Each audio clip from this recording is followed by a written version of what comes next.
Et salut à tous, bienvenue sur Vince Moped. Alors aujourd'hui, on va démonter ce moteur. Voilà, vous avez plutôt l'habitude de me voir monter des moteurs dans mes vidéos. Et là, donc c'est le moteur de la 103 VS, la orange, voilà, que j'ai récupéré et qui date des années 70. À mon avis, le moteur a jamais été démonté et je sais pas du tout ce qu'il y a dedans. Donc voilà, j'espère arriver à récupérer quelques pièces, notamment le variateur, peut-être les bas moteurs. Voilà, mais je sais même pas si c'est un 2 transfert, un 3 transfert. Donc voilà, ça va être un petit peu la surprise. Je vous le montre un petit peu de plus près. Voilà, il est vraiment dégueulasse et je pense que je vais user et abuser du WD-40 parce que voilà, je vous le montre un petit peu plus en détail. Donc voilà, je démonte ce moteur, je vais commencer et puis je vous montre ça petit à petit. Allez, je viens d'enlever le variateur et je suis plutôt agréablement surpris. Alors il est très sale, mais vous voyez au niveau de la cloche là, il n'y a même pas, c'est pas déformé. Bon, il est dégueulasse, hein. Au niveau des garnitures d'embrayage, il n'y a pas trop de mal. Franchement, il est même dans un super état, hein. Bon, il est crado, hein, mais franchement, plutôt une très bonne surprise et je pense que du coup, je vais le garder et je vais pouvoir m'en resservir pour mon futur moteur. Donc, je viens d'arriver à extraire la cloche de l'allumage à rupteur. Voilà, donc quand on a les bons arraches, forcément, ça va tout de suite mieux. Alors, au premier coup d'œil, je vois pas pourquoi il n'y avait pas d'allumage. Après, c'est peut-être le condo qui est mort. Je vous avouerai que je suis pas spécialiste en allumage à rupteur. Donc voilà, de toute façon, je vais le virer. J'avais pas l'intention de le garder. L'extraction ne fut pas simple de la platine d'allumage, hein. Elle était bien collée.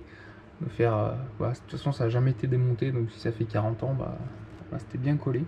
Donc là, maintenant, je vais enlever le pot. Le pot que je récupérerai peut-être à voir. Et puis par contre, ce qui me rassure, c'est qu'il y a, je dirais qu'il n'y a pas trop de fuite au niveau des spies.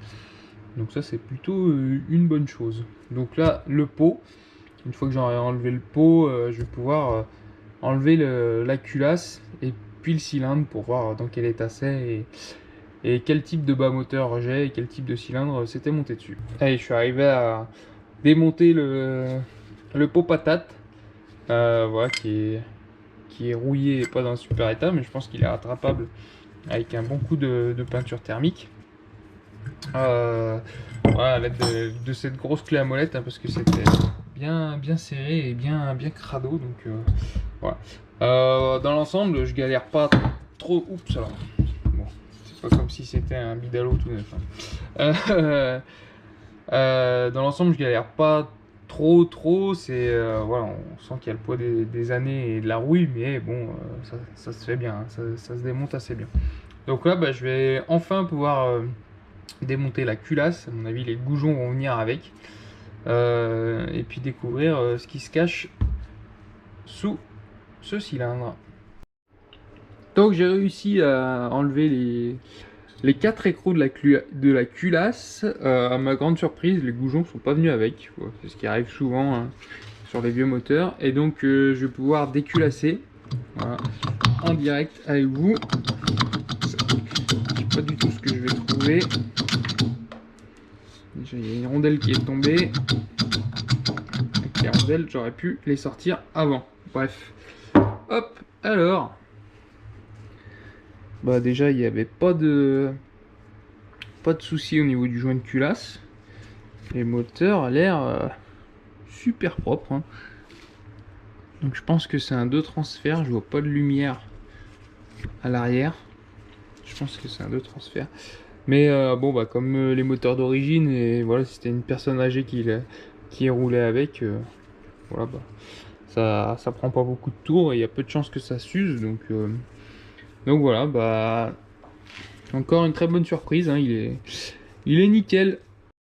Et la culasse, bah, je vous avais dit que j'aimerais bien la récupérer, bah, je pense que ça va être possible, hein. Elle est grasse, elle est sale, mais elle est dans un très bon état. Et là, si on voit la gravure, je vois un 7 au milieu, donc je pense que c'est 77. Donc voilà, un bon nettoyage et je pense que je vais pouvoir la récupérer. Hein. Plutôt une bonne surprise. Hop. Et donc bah là, je vais enlever le cylindre, si j'y arrive. Je pense qu'il est collé. Ouais, il a l'air collé. Bon. Bah, je vais lui donner un petit coup de maillet, je pose la caméra. Et puis après, je vous montre ce qu'il y a là-dessous. Ça y est, j'ai réussi à décoller le cylindre. Donc voilà, on peut déjà voir que c'est un 2 transfert. Allez, je l'enlève.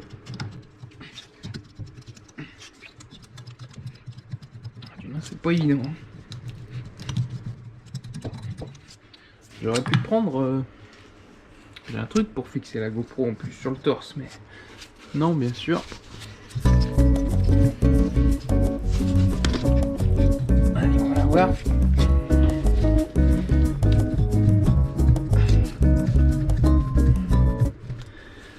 Bon, a priori, il veut pas sortir. Je vais mettre un petit peu de doulet des 40. Là. Ça va peut-être mieux y aller. Surtout, je comprends pas trop ce qui le retient. Par la rouille et la crasse. Le piston, bon, le piston il est dans un super état. Hein. Franchement, il est gras et tout. Nickel. Allez.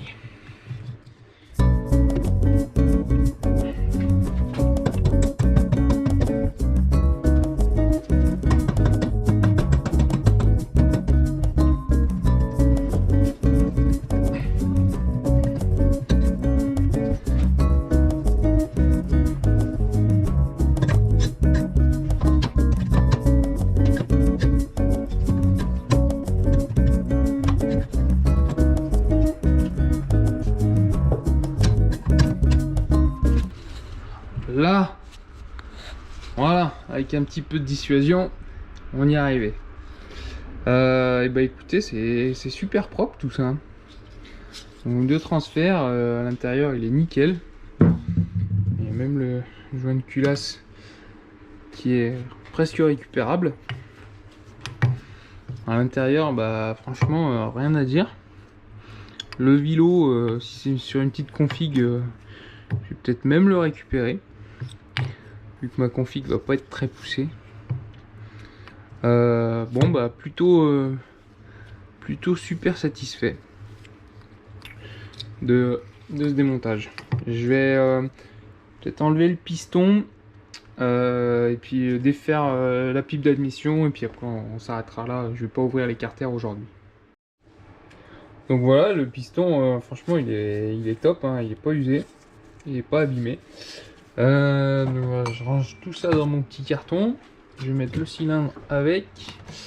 Ouais, donc bon, bah, moteur d'origine, donc tout marche bien. Le vilo, il a l'air d'être bon. Donc je vais peut-être même le garder. Je vais juste enlever la pipe, les clapets. Et puis voilà, vraiment bonne surprise sur ce petit moulin. Allez, donc je viens d'enlever la pipe. Donc bon, le joint d'admission avait pris un peu, il était un petit peu découpé là. Donc il aurait pas pu être sauvable. La pipe d'admission, bah, c'est une pipe de 12, hein. Tout ce qui est de plus classique, pardon. Elle est très sale mais elle est fonctionnelle, je pense. Hein. Et puis les clapets, donc c'est les petits clapets d'origine Peugeot. Voilà, je vais les enlever et puis c'est ici que s'achèvera cette vidéo. Voilà, donc clapet, tout ce qui est de plus classique origine en métal. Donc ça il va falloir que je le nettoie. Et puis bah, le joint de pipe, celui du bas, il a pas résisté, hein, pour l'enlever, j'ai été obligé de le casser. Mais l'autre, il est encore pas vilain, il serait presque pas réutilisable, mais bon, il est pas trop mal. Donc voilà, ensuite admission classique. Hein. Ça, hop là. Allez, je le ramasse aussi, et voilà. Donc bah voilà pour ce petit moulin. Donc comme je vous l'ai dit, l'objectif ça va être de récupérer le maximum de pièces. Voilà, ça demande un bon nettoyage, mais je vais pouvoir en récupérer. Déjà le Vilo, c'est sûr que je vais le récupérer. Le Vario aussi. Le pot, je sais pas ce que je vais mettre encore, mais il y a des chances aussi. Donc voilà. Plutôt une bonne surprise. Et puis le reste des pièces, hein. N'hésitez pas à me dire en commentaire si ça vous intéresse. Je pourrais peut-être les vendre ou les échanger. Voilà pour ce vieux moulin. Allez, donc c'est ici que s'achève cette vidéo voilà, un petit peu particulière où j'effectuais un démontage et non un montage. Donc voilà, ça change et voilà, ça fait plaisir de voir des pièces qui ont duré dans le temps. En général, quand c'est de l'origine, ça marche plutôt bien et longtemps. Les Peugeot et les mobylettes en général étaient connus pour être des machines fiables et bon marché et qui marchaient tout le temps. Donc voilà, on en a la preuve encore aujourd'hui. Donc bah, si cette vidéo vous a plu, n'hésitez pas à la partager, à la liker, à commenter. Et puis si ce n'est pas déjà fait, je vous invite à vous abonner à ma chaîne. Sur ce, je vous laisse. A plus. Ciao.